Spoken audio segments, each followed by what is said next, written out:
بسم اللہ الرحمن الرحیم۔ السلام علیکم۔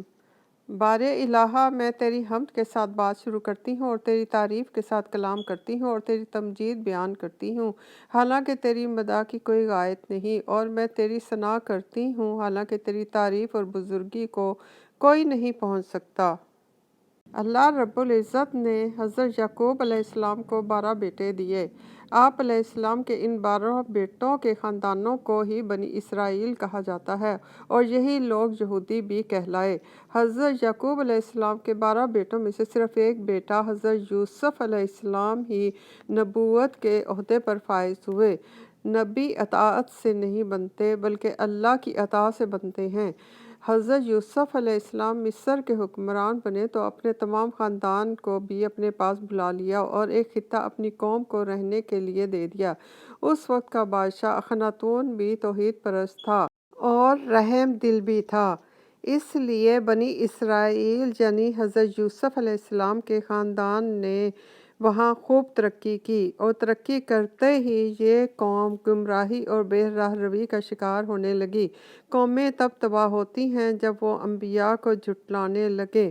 حضرت یوسف علیہ السلام کے انتقال کے بعد ان کے دور کا بادشاہ اخناتون، اس کی اولاد میں سے اس کا پوتا تخت نشین ہوا۔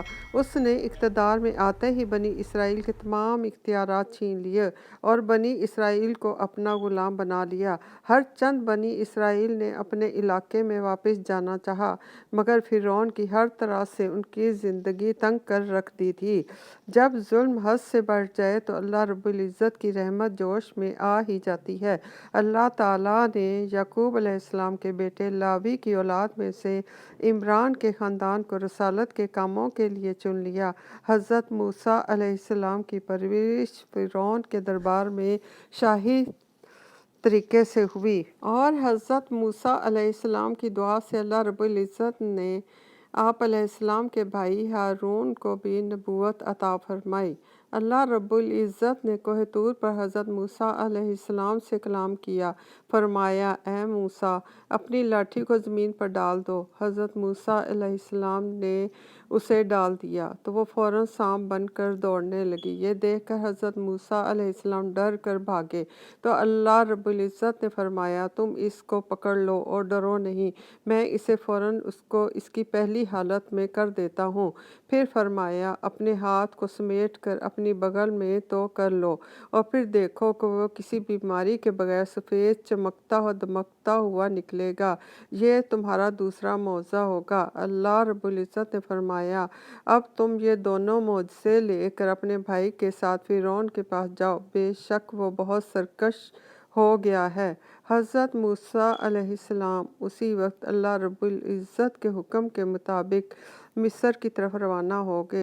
ادھر حضرت ہارون علیہ السلام کو بھی الہام ہوا اور وہ بھی مصر سے باہر آپ علیہ السلام کے استقبال کے لیے آ گئے۔ اللہ اپنے نبی کو حکم دے اور اللہ کا سچا نبی اس کام میں تاخیر کرے، ایسا تو ہو ہی نہیں سکتا۔ حضرت موسیٰ علیہ السلام کا خاندان آپ علیہ السلام کی بیوی بچے کی پیدائش کے بعد ویرانے میں سردی میں پریشان تھی۔ 2 دن تک وہ حضرت موسیٰ علیہ السلام کا انتظار کرتی رہی۔ تیسرے روز مدین کے کچھ لوگ آئے اور آپ علیہ السلام کے خاندان کو پہچان کر آپ کی بیوی صفورہ کو آپ کے والد شعیب کے پاس پہنچا دیا۔ اللہ اکبر۔